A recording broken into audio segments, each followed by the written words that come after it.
Bagi saya 50% akan digunakan untuk kebutuhan pertanian. 50%? 50% lagi untuk pendidikan. Dari aspirasi ya kan? Aspirasi. Oke, jejak rekamnya nih, jejak digitalnya nih.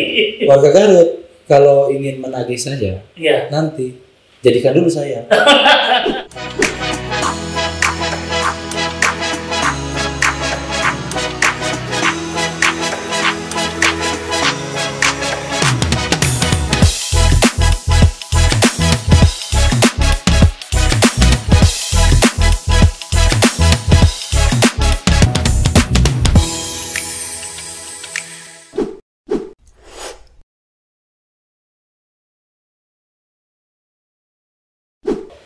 Assalamualaikum warahmatullahi wabarakatuh. Sahabat, bertemu lagi bersama saya Dadang Sugiyarto di Jejak Cibatu edisi podcast.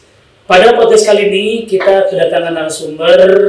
Beliau adalah salah satu calon anggota legislatif dari Partai Golkar untuk Jabar 14 Jawa Barat ya. Kita akan coba ngobrol bersama beliau, kupas tuntas tentang visi-misi beliau mencalonkan dan segala macamnya. Kita sapa di depan saya Pak Asep Suparman SPD MSI. Assalamualaikum Pak Asep. Waalaikumsalam warahmatullahi wabarakatuh. Kumaha damang Pak? Alhamdulillah Pak Isto. Alhamdulillah. Mudah-mudahan senantiasa kita diberikan panjang umur, sehat dan berkah dalam kehidupannya. Amin. Amin. Amin. Oke Pak, di video sebelumnya kita juga sudah pernah hadir tampil di acara podcast yaitu debat tentang Pilpres dan Pileg. Kali ini Bapak sendirian dan kali ini kita ngobrol tentang visi misi Bapak sebagai calon anggota legislatif dari Jabar 14 untuk Jawa Barat. Boleh diceritakan Pak? Baik, terima kasih. Assalamualaikum warahmatullahi wabarakatuh. Waalaikumsalam. Para netizen yang saya cintai dan saya hormati. Hari ini saya alhamdulillah bisa bertatap muka dengan Kang Dadang, seorang host handal, pesaingnya ini Deddy Corbuzier. Mudah-mudahan Amin. Jejak Cibatu menjadi ladang amal. Amin. Di Garut saya bisa. Amin.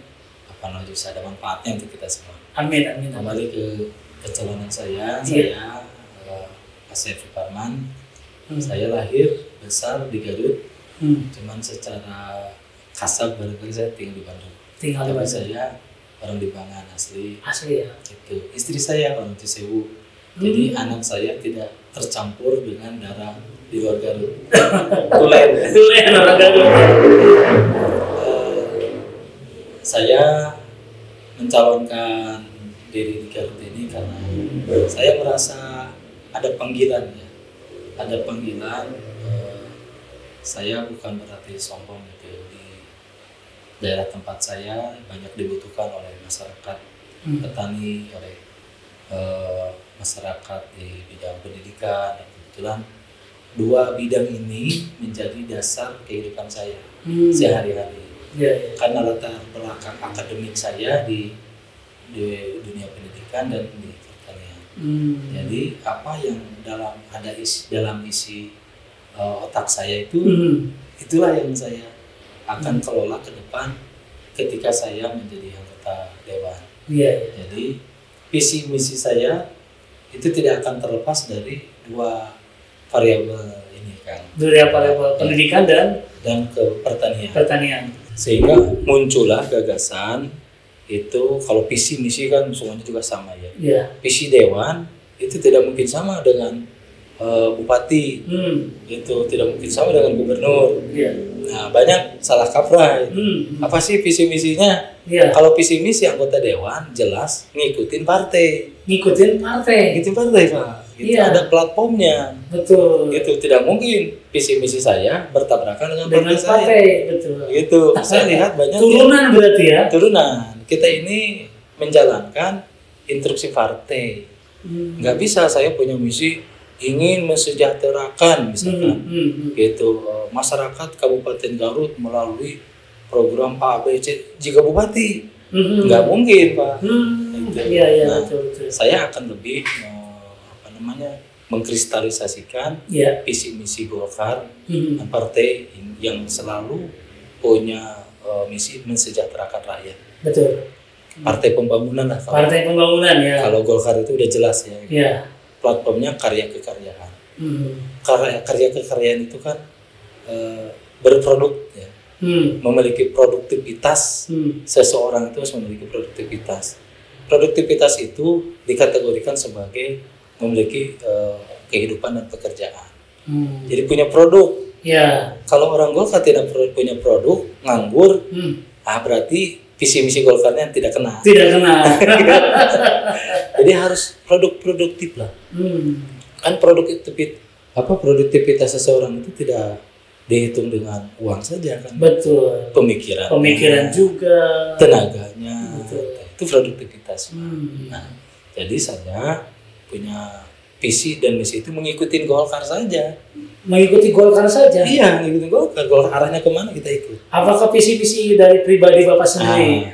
Visi misi pribadi saya, karena tadi saya bilang bahwa saya memiliki dua latar belakang yang berbeda antara dunia pendidikan dan dunia pertanian. Kalau pendidikannya, Pak? Pendidikan saya bercita-cita. Ya, cita-cita. Ingin menginisiasi, Pak. Bukan ingin mendirikan, Pak. Menginisiasi pembentukan perguruan tinggi negeri di Kabupaten Garut. Baik itu perguruan tinggi dalam bentuk universitas maupun dalam bentuk vokasi, yaitu politeknik. Betul. Itu dalam bidang pendidikan. Betul. Jadi selama ini saya kan bergelut di situ, Pak, ngajar gitu ya, memberikan hal-hal yang positif. Di Garut belum ada, saya potong. Di Garut belum ada perguruan tinggi. Belum ada perguruan tinggi negeri, Pak. Kalau perguruan tinggi swasta banyak. Ada lah gitu. Ya. Dan saya mencita-citakan memang di Garut Utara ini ada perguruan tinggi swasta aja gitu ya. Kan udah dileles ada ya, itu kecil. Tapi di sekitar koridor Limbangan, Malambau, Cibatu tidak ada. Sementara orang Limbangan, saya sendiri. Kalau ada perguruan tinggi di daerah ini, mungkin saya tidak ke Bandung kuliahnya. Dulu zaman saya di Limbangan tidak ada SMA negeri, Pak. Orang kalau mau pergi sekolah ke negeri itu ke Cibatu atau ke Cicalengka yang paling terdekat. Iya. Jadi soalnya orang Limbangan itu teranak tiri kan. Ujuk-ujuk aja saya waktu SMP muncul SMA negeri di Lewi Goong. Oh, muncul pada saat waktu saya SMP itu ada SMA dibangun, SMA negeri Lewi Goong. Pertanyaan saya, kenapa tidak di Limbangan? Gitu kan? Iya, betul. Pertanyaan menggelitik sebenarnya. Betul. Nah, di Limbangan itu kan satu penduduknya lebih besar. Lebih besar dibanding dengan Goong. Sejarah pendiriannya di ente-ente Limbangan teh punya sejarah panjang. Betul. Nah, kenapa? Kalau urusan tanah lega, Limbangan lebih lega daripada Goong. Betul. Ini political will pada saat itu, yang mungkin tidak kena ke orang Limbangan. Betul. Kan tetap ini politik. Pemerkasanya waktu itu orang Goong. Apakah Bapak yang tahu? Saya tidak tahu. Saya tidak tahu kenapa masih di Goong. Itu yang secara pendiriannya juga kan Goong itu baru berdiri lah ya. Pemekarannya gitu kan, hampir berbarengan mungkin dengan Selawi gitu. Nah, itu kan dari leles dulu Goong itu. Nah, ini yang menjadi pertanyaan saya waktu itu sih, saya sekolah di Bandung saja. Karena tidak ada ya? Tidak. Jangan tirikan loh. Kalau orang Limbangan menuntut, ya ada hak-hak yang berkeadilan, hak pembangunan berkeadilan. Saya mungkin merasakan pada saat itu. Limbangan itu dianaktirikan. Tahun berapa? Itu sekitar tahun 90-an. 80-90 saya alumni 88 masuk ke itu 89. Itu jadi itu tidak ada infrastruktur pendidikan yang memadai, padahal orang Limbangan banyak orang-orang yang pinter yang lari ke Bandung.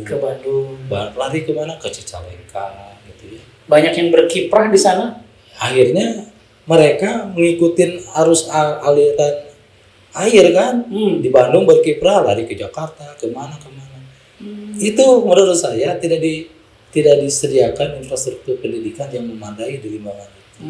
Negeri hanya satu.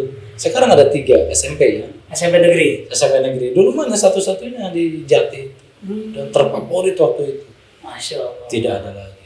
Sekarang ada 3. Ada 3. SMA ada 1. SMK. SMA baru 1. Iya. SMA negeri 1. SMK ada negeri 1. Di Selawi ada 1 ya. Perlukah berapa ada pengembangan SMA negeri di Limbangan? Saya kira kalau negeri sudah cukup ya. Cukup karena apa? Di dekatnya ada. Tinggal mungkin didirikan di daerah Selawi. Tapi di Selawi sudah ada SMK negeri. Betul. Nah, ini kan dulu Pak Ridwan Kamil punya cita-cita 1 kecamatan, 1 SMK. Nah, sudah ada ya. Karena SMK ini menjadi bagian tanggung jawab provinsi. Betul. Gitu. Jadi 1 SMK, 1 1 kecamatan, 1 SMK. Betul, 1 SMK. Sudah ada. Nah, yang sekarang kita tuntut adalah perguruan tinggi. Karena setelah lulus SMA, SMK, anak-anak ini mau dibawa kemana? Kembali lagi nganggur gitu. Betul. Ya. Ini harus ada disediakan. Karena faktor ingin melanjutkan ke sekolah itu tinggi. Betul. Cuman akses yang mungkin bisa bisa menghambat seseorang atau keluarga anak tersebut bisa melanjutkan. Betul. Jadi prinsip saya, dekatkan lembaga sekolah itu ke daerah.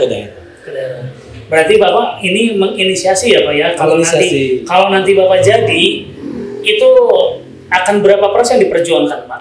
Saya kira gini, saya karena 2 itu, jadi 50% saya akan perjuangkan. 50% akan perjuangkan? Ya, kita akan berjuang melalui DPR ya, teman-teman yang satu arah, ini Komisi 10, kita akan perjuangkan, termasuk juga infrastruktur disiapkan melalui kesiapan masyarakat juga penting. Betul, makanya tadi saya juga mau tanya, infrastrukturnya sudah siap belum?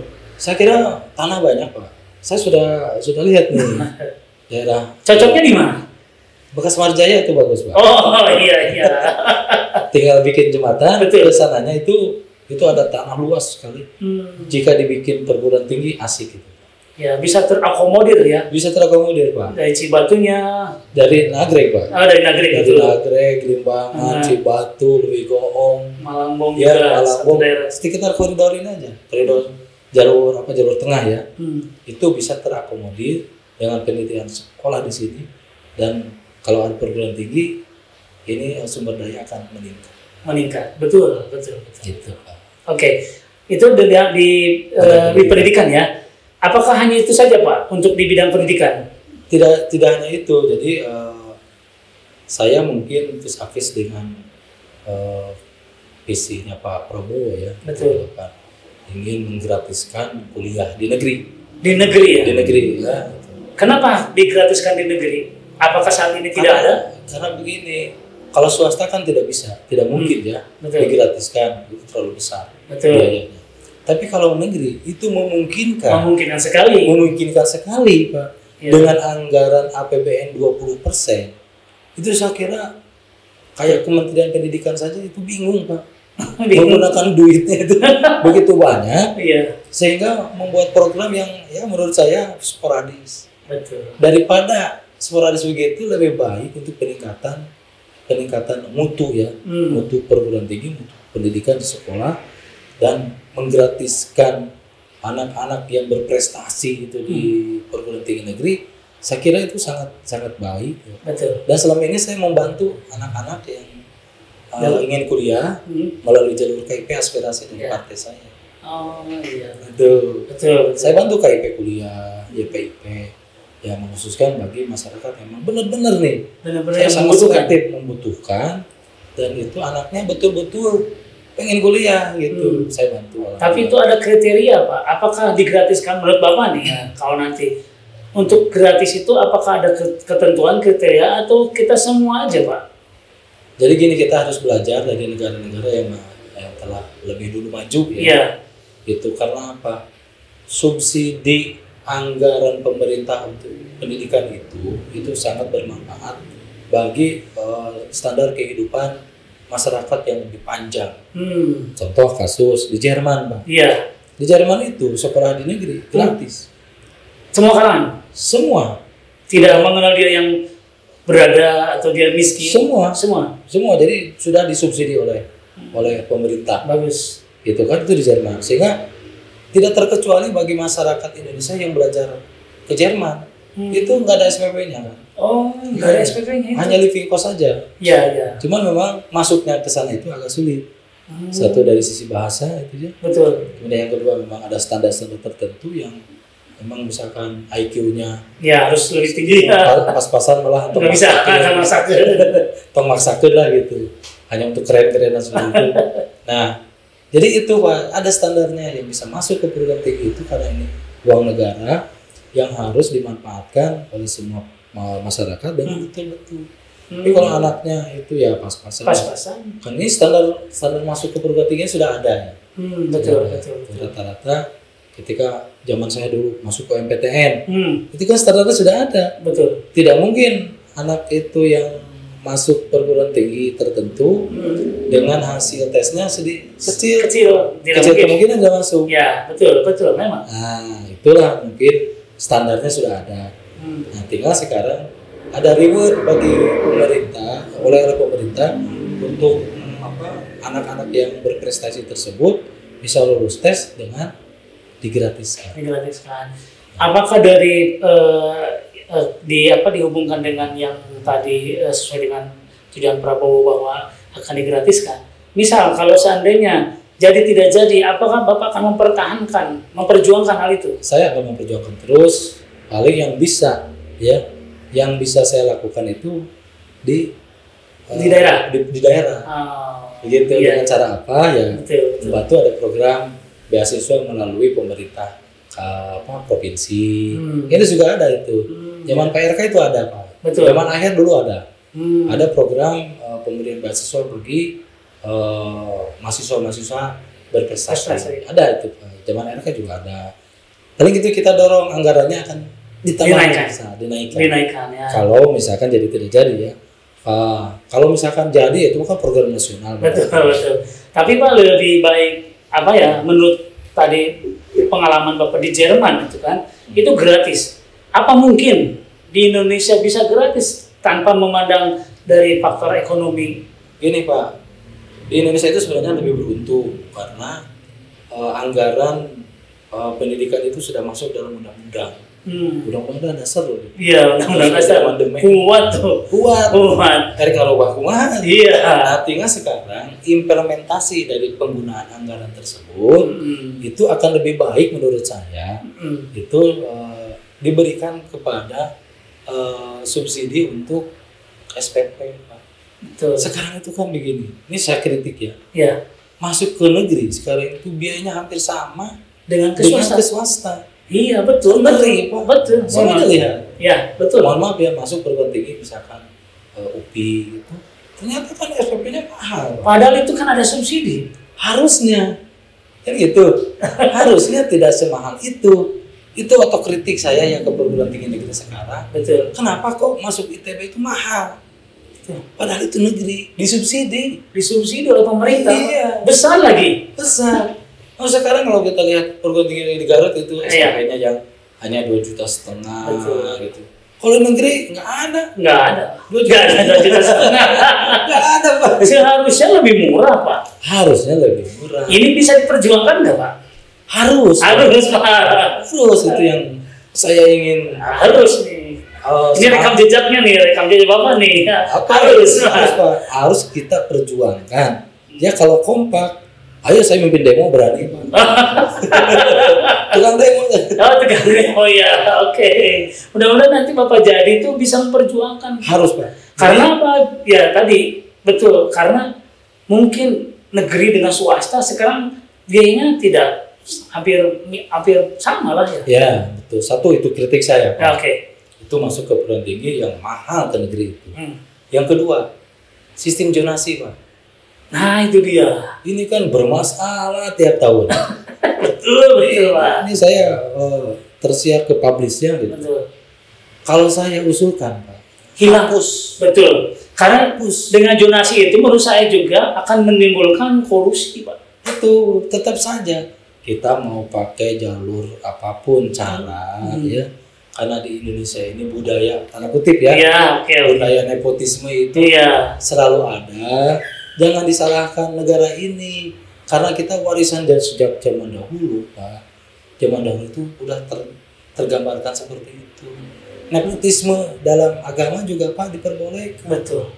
Itu kan jagalah anak-anakmu dan keluargamu dari api neraka. Itu nepotisme. Itu kalau ada dulu wah KKN lihat dulu konteksnya di mana dulu. KKN untuk kepentingan untuk kepentingan korupsi itu yang nggak boleh.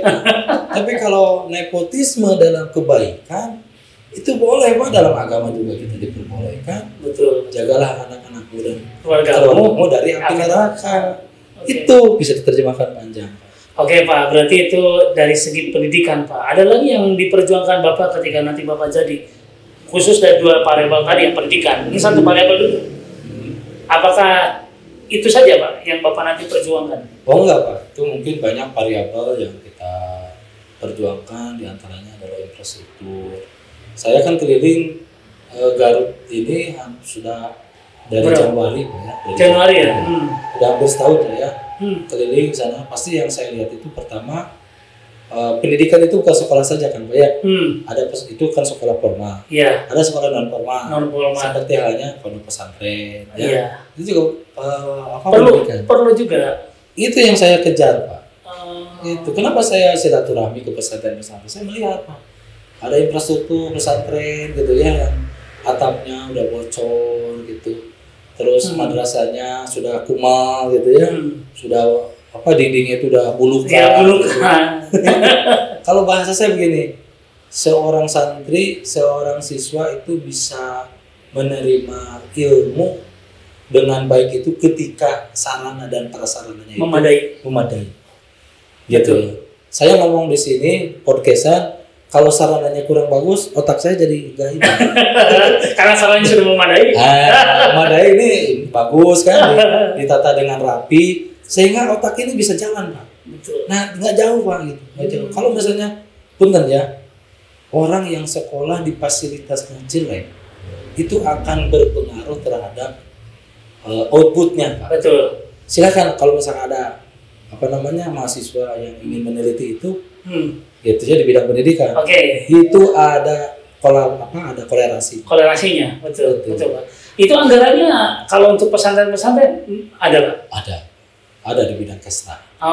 Kita akan genjot di situ. Siap. Nanti Bapak kalau jadi nih rekam jejak harus tagih saya Pak. Iya. Tagih ke saya. Tagih ini. Ini sahabat tagih nih, nanti kalau Pak Asep Suparman jadi sebagai anggota dewan memperjuangkan hak-hak dalam pendidikan, bisa ditagih Pak. Ini ada rekam jejaknya. Enggak. Dicatat ini jejak digital ini. Ini komitmen saya. Betul. Saya silaturahmi ke pesantren-pesantren besar. Saya ikut sholat, ya ikut pengajian ke pesantren-pesantren kecil. Ya ada yang sudah memadai, ada yang ya layak, ada yang setengah layak, ada yang tidak layak. Nah kita nanti klasifikasikan Pak. Gitu. Ketika saya jadi, saya tidak melihat bahwa itu pendukung saya. Oh ini bukan pendukung saya. Nah itu dia Pak. Jadi jangan membedakan Pak. Tidak Pak. Kalau sudah jadi berarti Bapak milik seluruh rakyat Pak. Milik seluruh rakyat. Jadi warga Garut nanti insya Allah saya jadi itu dipegang omongan saya dan akan saya buktikan. Nah, karena apa? Sebelum saya jadi dewan juga saya sudah membuktikan itu. Betul. Saya sudah terbiasa membantu ya melalui link-link saya. Betul. Saya bukan dewan, bukan. Betul. Saya nggak punya anggaran, tapi saya memasukkan usulan-usulan dari beberapa pondok yang memang perlu dibantu, kita bantu melalui jalur kami. Iya, oke. Gitu kan. Jadi pendidikan non formal juga itu menjadi prioritas saya. Pendidikan non formal, informal dan non formal itu juga sama ya. Sama Pak. Berarti ini ada pendidikan formal, ada non formal. Betul. Ya. Pendidikan non informal itu kan di keluarga. Betul. Ini non formal. Non itu pesantren. Pesantren itu salah satu nanti kalau Bapak jadi ya. Ya. Sekarang beralih ke tadi yang Bapak kata dua variabel pertanian Pak. Ya. Apa yang mau Bapak perjuangkan ketika Bapak jadi untuk pertanian? Gini, kemarin saya kan ada kritik ya dari lawan politik. Iya. menyangkut masalah kelangkaan pupuk, ya, kemudian harga pupuk yang mahal gitu. Kalau saya sampaikan kemarin itu bahwa memang kelangkaan pupuk itu kan ada penyebabnya, gitu kan? Ada penyebabnya yang memang tidak bisa tidak kita itu harus mengikuti dengan adanya konflik antara Ukraina dengan Rusia gitu ya. Itu berdampak terhadap suplai bahan baku pupuk tersebut. Nah makanya kita Golkar itu sudah paham, pada hal-hal seperti itu. Gitu. Kalau masyarakat ingin mempercayakan, khususnya masyarakat tani, saran saya ini, satu pilih Golkar. Pilih Golkar. Iya. Kenapa harus pilih Golkar? Ya karena Golkar akan memsubsidi nanti. Kalau kita menang, kita akan memperjuangkan bagaimana pupuk ini subsidi lagi seperti zaman Orde Baru. Orde Baru, betul. Murah. Bukan murah lagi, gratis. Gratis. Iya, masyarakat itu supply. Karena gini, untuk kedaulatan pangan, betul, itu pemerintah harus terjun, harus berkorban. Demi apa? Demi pangan. Betul. Itu kalau masyarakatnya tidak makan, Pak, bisa runtuh negara ini. Gitu. Salah satunya adalah bagaimana penopang-penopang untuk ketersediaan pangan ini negara harus menyediakan. Subsidi pupuk, subsidi bibit, subsidi benih. Itu penting. Semuanya itu ya. Semuanya harus dilakukan. Kalau ini tidak kuat, Pak, negara bisa berhenti. Gitu. Gampang. Pondasi dasarnya itu. Pondasi kekuatan negara itu di pangan. Bayangkan aja, sekuat apapun negara waktu itu kita isu-isu masalah kelaparan goyang. Makanya kedaulatan pangan itu bukan hanya omong belaka, jangan jadikan jargon politik. Kedaulatan pangan apa implementasinya? Pupuk sediain gratis, kemudian benih sediain gratis, sehingga masyarakat itu dalam berproduksi tidak terlalu banyak mengeluarkan biaya. Gini kan, kenapa masyarakat tani sekarang sudah tidak tertarik lagi terhadap dunia pertanian? Seperti hanya di padi. Kalau padi itu dari sisi penghitungan bisnis itu tidak layak, tidak layak kan? Di Jawa Barat itu kepemilikan lahan itu hanya 0,3 hektar rata-rata ya. Rata-rata kecil, kecil. Itu kebanyakan sawah-sawah yang ini dikuasai orang kota. Kebanyakan yang ada di kita itu hanya penggarap saja. Betul, kebanyakan sih penggarap. Penggarap kan. Nah ini yang harus dibenahi. Tidak ada sense of belong, rasa memiliki. Tidak ada rasa memiliki sehingga saya nawe itu melatih cecul gitu. Karena apa? Dari sisi biaya untuk penggarapan, dari sisi pembelian dan lain sebagainya itu mahal. Sehingga ketika panen itu pusplos, Pak. Betul. Pusplos. Hanya untuk kalau padi itu bukan menjadi tanaman bahan pokok, selesai itu tidak ada yang nanam. Tidak ada yang nanam sama sekali. Karena apa? Karena mungkin dari hasil dengan yang dikeluarkan sama. Tidak ada keuntungan. Tidak ada keuntungan. Sehingga hadirnya negara itu harus di situ. Pupuklah disubsidi, kemudian benih disubsidi gitu Pak ya. Walaupun sekarang memang dunia negara kita itu kan masuk ke kapitalisnya. Betul. Gitu. Malu-malu lah kapitalis. Gitu. Jadi ini perlu kita menjadi pemikiran yang serius. Betul. Itu jadinya pangan Pak ya. Pangan betul. Ya. Ini Pak, kalau nanti misalkan Bapak jadi juga untuk memperjuangkan kelangkaan pupuk seperti sekarang, ada cara tertentu nggak? Ada Pak. Gini, okelah kita ngikutin ini, bukan hanya Indonesia saja yang mengalami kelangkaan pupuk. Gitu. Nah, banyak sebenarnya sumber bahan baku yang bisa kita lakukan untuk memenuhi kebutuhan kekurangan pupuk kimia. Itu dengan cara apa? Membuat pupuk yang ada di sekitar kita.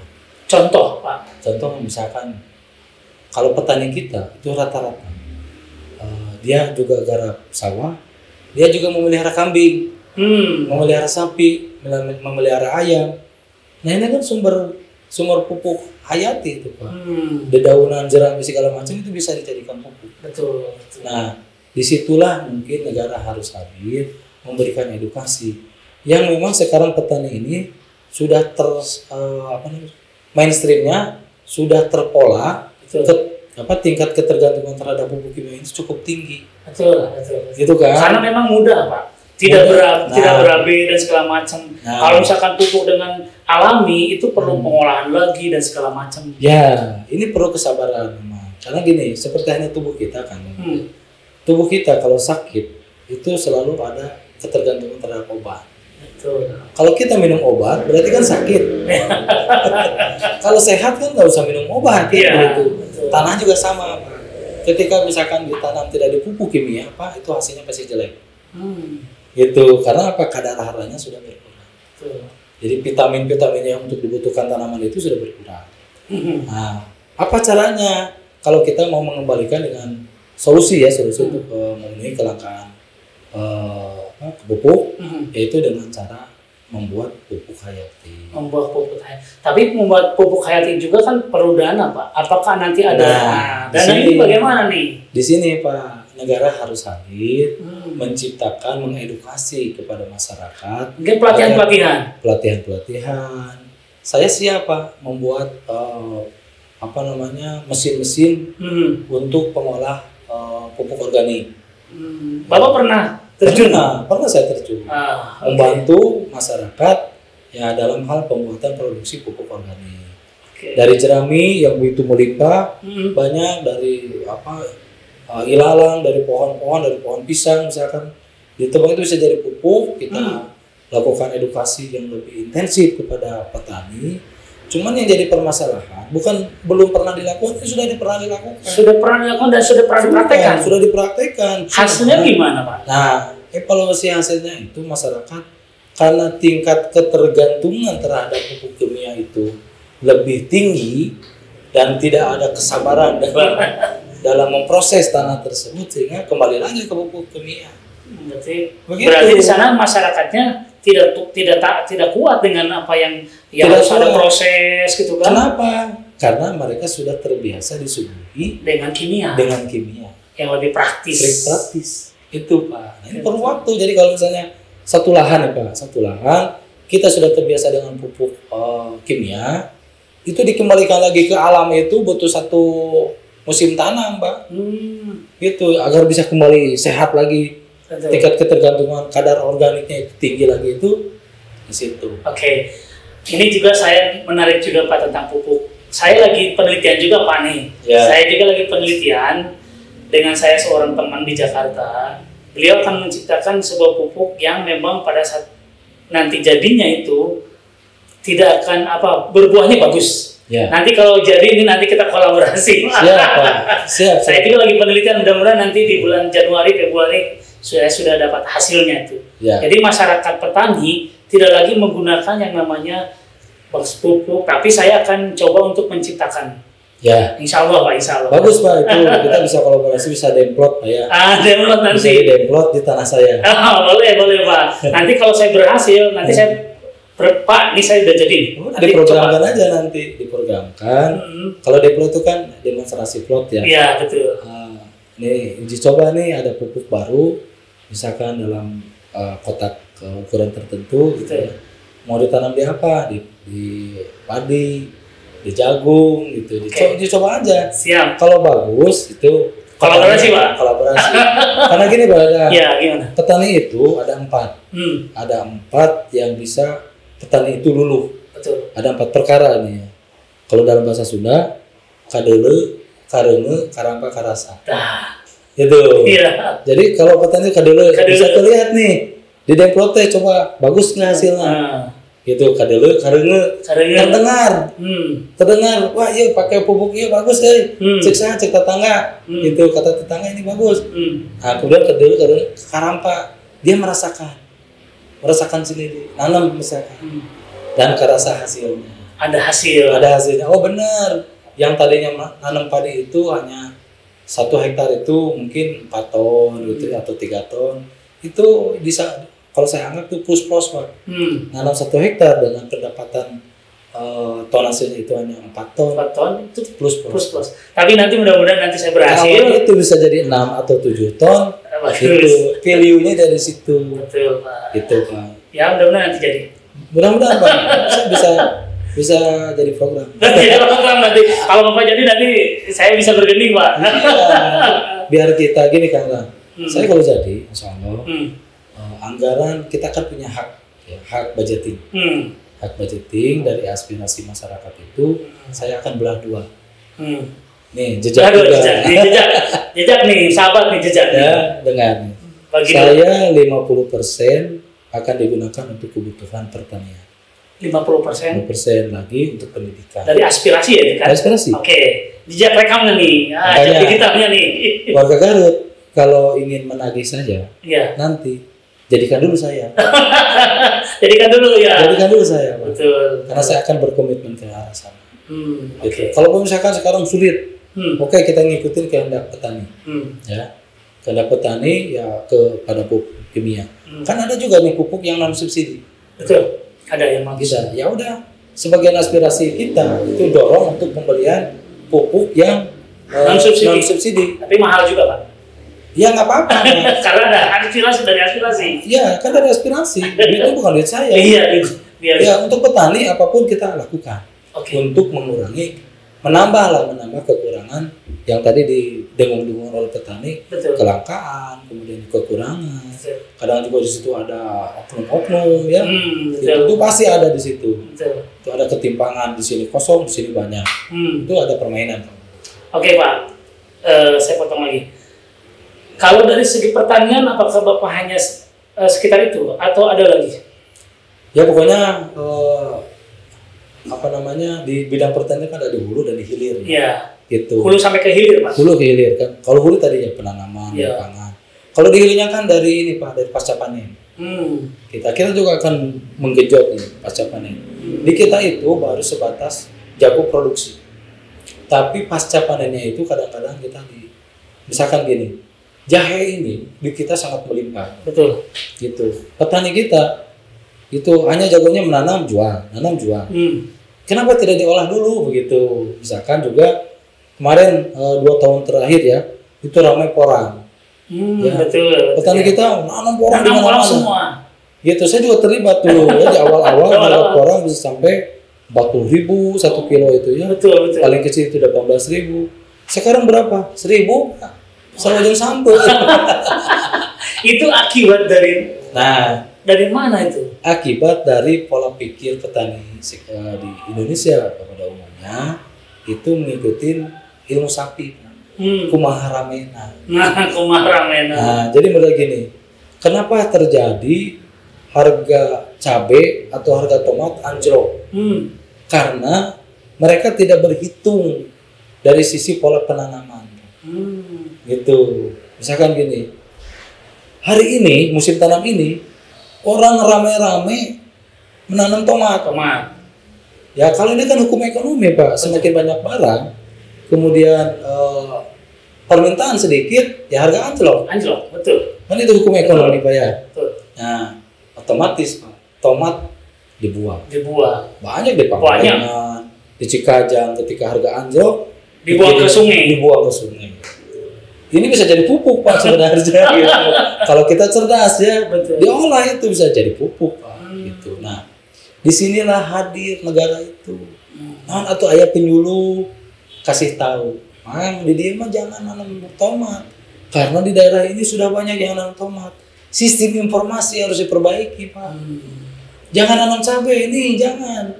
Itu fungsinya penyuluh, menyampaikan informasi yang kira-kira masyarakat itu butuhkan untuk menambah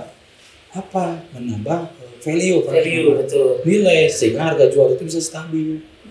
Gitu. Iya. Nah, oleh karena itu saya ingin memperbaiki itu ke depan itu. Sistem informasi yang ada di penyuluh kita ini masih buruk, Pak. Sehingga terjadi kalau bagus mah tidak mungkin ada harga timpang gitu ya. Ketimpangan ya nggak usah gitu. Ketika misalkan harga cabai bisa 100.000, itu luar biasa kan, petani itu bisa pergi haji itu. Tapi ketika harga cabai anjlok bisa 5.000, modalnya saja tidak segitu. Iya betul Pak. Itu memang yang jadi keluh kesah petani itu seperti itu Pak. Betul. Harga pupuknya mahal, kemudian pas begitu Pak panen ketika jualnya murah, itulah petani, Pak. Peran penyuluh, Pak. Peran sistem informasi yang diperoleh Dinas Pertanian. Nanti kalau Bapak jadi, itu akan diperjuangkan? Diperjuangkan untuk diperbaiki, Pak. Oke, diperbaiki, Pak, ya. Diperbaiki sistem informasi. Jadi, termasuk juga kita harus connecting dengan produsen benih, Pak. Kan ada produsennya nih, misalkan beli cabai, gitu. Caranya gimana? Kan saya dibina solusinya. Betul. Pabrik benih atau produsen benih itu harus mengarahkan. Kalau misalkan produk ini sudah disuplai ke Bandung, di Garut jangan sampai. Betul. Yang lain. Nanti yang ini bisa. Betul. Ya. Jadi infrastruktur ekonomi juga ya, produsen-produsen itu harus ikut andil, Pak. Berkomunikasilah dengan Dinas Pertanian. Apakah selama ini tidak pernah dilakukan? Tidak. Benar? Tidak, Pak. Yakin? Yakin. Ya kalau yakin tidak akan terjadi. Betul. Ini katakan adanya. Misalkan di sini salah satu pabrik produsen benih ada di Purwakarta. Dipantau oleh dinas itu. Kemana nih distribusi? Benih misalkan cabai. Ya, wah Pak ini sekian ton sudah masuk ke Garut. Ya kalau gitu jangan masukin ke Bandung dong. Bandung ke Cianjur yang sentra-sentra sayuran gitu ya. Stop ini, jangan ini. Masuk ke Garut. Koordinasi dengan penyuluh. Jangan nanam cabai di Cianjur. Jangan nanam cabai di Bandung, di Bogor, di Sukabumi. Ini yang akan nanti dibagi begitu Pak Jona. Sehingga dengan cara itu Pak kebutuhan masyarakat kan tetap. Betul. Tetap kebutuhan akan sayuran, akan kol, akan segala macam itu bisa di sini jadi sehingga harga itu bisa stabil. Pemikiran brilian saya. Itu orang lain tidak punya, Pak. Iya, pemikiran brilian, Pak. Ya karena kan tadi di sini betul. Menurut saya betul. Okay. Saya setuju, saya sepakat. Betul. Jadi dengan cara itu Pak ada keseimbangan. Betul. Keseimbangan produksi, keseimbangan harga. Jadi tidak timpang nanti di sini kosong, ini di sini banyak. Begitu. Ya. Terjadilah itu Pak. Kenapa harga pertanian ini selalu gejrot? Karena sistem informasi yang dibangun oleh pemerintah buruk. Selama ini belum berarti ya? Belum Pak, buruk kata saya gitu. Nah, itu harus diperbaiki Pak. Salah satunya Bapak nanti kalau jadi menang ya harus diperbaiki. Mudah-mudahan. Mohon maaf ya bagi penyuluh, kemudian Dinas Pertanian, karena ini kritik kita Pak. Ya. Untuk kritik membangun. Untuk membangun, jangan merasa apa namanya? Jangan tersinggung. Ini untuk perbaikan kita. Ya. Karena saya pelaku Pak, saya juga nanam sayuran, nanam walaupun skalanya kecil ya. Nah saya terlibat langsung kalau jadi pelaku utama juga Bang. Saya pelaku main di sayuran saya main. Nyuplai ke Jakarta, saya nyuplai ke beberapa restoran dulu ya. Setahun 2 tahun belakang. Jadi itu Pak, kenapa harga ini rendah? Saya bilang pikir, ini. Jadi ketemulah rumus itu. Jadi antara penyuluh, Dinas Pertanian, kelompok tani, produsen benih harus sinkron, termasuk produsen pupuknya. Itu pelaku pupuk yang harus sinkron semuanya. Jadi ada penyuluhan di sini jangan tanam ini. Kan tanah itu bisa bagus Pak kalau ada polanya. Misalkan palawija di sawah itu jangan ditanam sawah terus Pak. Harus diselingin dengan palawijanya. Misalkan padi palawija atau palawija padi. Jadi jangan terus saja Pak. Padi palawija. Itu kurang bagus nanti tanahnya. Kurang bagus Pak. Pernah membuktikan Pak? Oh, itu mah bukannya teori Pak. Teori yang memang secara secara pengalaman demikian. Kalau tanaman itu mau bagus harus diselingi gitu. Berarti kultur tanah bisa gini Pak. Kalau sawah kan berair Pak. Ya kalau padi palawija kan dikering. Jadi penyerapan sinar matahari itu lebih tinggi dibandingkan dengan sawah. Betul. Cuma teori. Ya memang betul teorinya seperti itu. Seperti itu Pak. Jadi ketika dikasih sawah lagi tanah ini sudah mulai membaik lagi. Oke Pak, berarti kita berbicara tentang pendidikan. Berbicara tentang pendidikan dan pertanian ya. Saya beralih ke topik pembicaraan. Sekarang lumbung suara Bapak. Ya. Di mana saja Bapak yang jagonya mau di mana nih? Untuk Kabupaten Garut, berapa kecamatan, berapa desa? Saya mungkin ini karena dipublish ya. Ya. Tidak mungkin saya sebutkan. Karena ini rahasia. Rahasia. Cuma yang jelas Iya. ini ada 42 kecamatan yang saya basiskan. Oke. Yang saya basiskan tidak semua. Itu turun semua? Turun, Pak. Saya alhamdulillah kemarin itu sudah 98% ya. Sudah keliling? Sudah keliling. Hanya tinggal 2 kecamatan saja yang belum. Yang belum. Itu Cigedug dengan Sukaresmi. Oke. Yang belum turun. Yang belum turun ya. Belum keinjak. Belum disolawatan. Belum disolawatan. Harus secara dulu. Iya. Menargetkan berapa suara, Pak? Saya target tentunya maksimal. Maksimal ya 100.000. Luar biasa. Mudah-mudahan tercapai, Pak. Dengan 100.000 berarti Bapak sudah. Ya. Tadi kembali lagi. Kecamatan mana, basis mana gitu. Jadi kita ada 2 indikator, Pak. Nah. Pertama, Lubah Dulur. Itu saya basiskan. Oke, dulu ya. Yang kedua, kesiapan tim. Tim relawan saya. Kalau tim relawan saya siap, di situ saya pasti dibasiskan. Jadi saya hanya 15 kecamatan saja. 15 kecamatan. Dibasiskan ya, bukan berarti ya. Sisa kecamatan yang lain dilainkan. Ya. Tapi itu yang akan saya basiskan. Basiskan akan digenjot dan diperlakukan khusus. Oke. Gitu. Sehingga target saya mendapatkan itu sudah dihitung, sehingga dengan kemampuan, dengan tenaga, sumber daya, relawan semuanya kita sudah berhitung di angka segitu bisa tercapai. Oke, tidak bisa disebutkan berarti ya? Tidak disebutkan, Pak. Nanti lawan saya robot. Siap Pak. Oke Pak, yang terakhir nih Pak, kesimpulan kampanye Bapak silakan nanti di tanggal 14 Februari untuk berkampanye Bapak silakan. Kampanye Bapak nih sekarang. Baik. Nanti untuk tanggal 14. Baik, saya barangkali mengajak kepada seluruh masyarakat Kabupaten Garut yang saya cintai, yang saya hormati,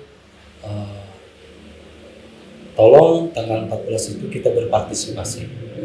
Jangan apatis ya terhadap perhelatan politik ini. Karena apa?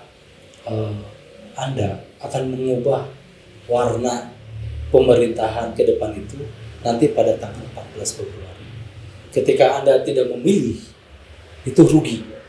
Karena apa? Aspirasi Anda tidak tersalurkan dengan baik. Itu oleh karena itu saya mengajak pada tanggal 14 ke depan itu bisa berpartisipasi dan pilihlah caleg-caleg yang memang secara bisa dikenal, visinya jelas, tidak omdo gitu ya, tidak nipu-nipu, dan memberikan apresiasi kepada masyarakat sebelumnya. Itu contoh dari saya sudah memberikan sesuatu kepada masyarakat dalam bentuk apa yang pernah dilakukan oleh Dewan. Nah, saya orangnya, saya sudah terbiasa membantu masyarakat dalam hal membantu BPJS gratis, kita bantu semuanya. Pemberian sertifikasi halal ya bagi UKM, saya bantu. Kan itu kan fungsi anggota Dewan secara ini kan, membantu masyarakat yang kebetulan dia membutuhkan. Kita harus hadir di situ sebagai wakil rakyat. Nah, kemudian juga punya visi yang jelas, ini mau apa ke depan itu. Bukannya sebatasnya nenteng SK sebagai anggota Dewan terpilih, memiliki jas yang rapi, mobil dikasih, jabatan diberikan, meja dengan baik, tapi kalau tidak ada manfaatnya buat masyarakat, buat apa jadi anggota Dewan? Sudah saja lebih baik Anda kerja di perusahaan atau Anda berwira swasta. Gitu. Kita berkhidmat ya untuk masyarakat, untuk rakyat, sehingga sebagian kehidupan saya itu diwakafkan untuk kepentingan masyarakat banyak, khususnya masyarakat Kabupaten Garut. Oke. Sudah selesai itu penutup? Sudah, Pak. Jadi yang terakhir bisa pilih saya Asep Suparman SPD nomor 2 dari Partai Golkar. Jangan lupa tata letaknya di kertas suara itu ada di pojok atas nomor 2. Oke, terima kasih sahabat Jejak Cibatu edisi podcast. Pemilu tanggal 14 jangan lewatkan. Jangan pernah golput karena masa depan ada di tangan Anda semua. Perubahan di tanggal 14 semuanya ada di tangan Anda. Jangan pernah golput. Terima kasih Pak Asep sudah hadir di Jejak Si Batu edisi podcast. Dan saya bertugas dari Sugiarto. Saya ucapkan Assalamualaikum warahmatullahi wabarakatuh. Terima kasih.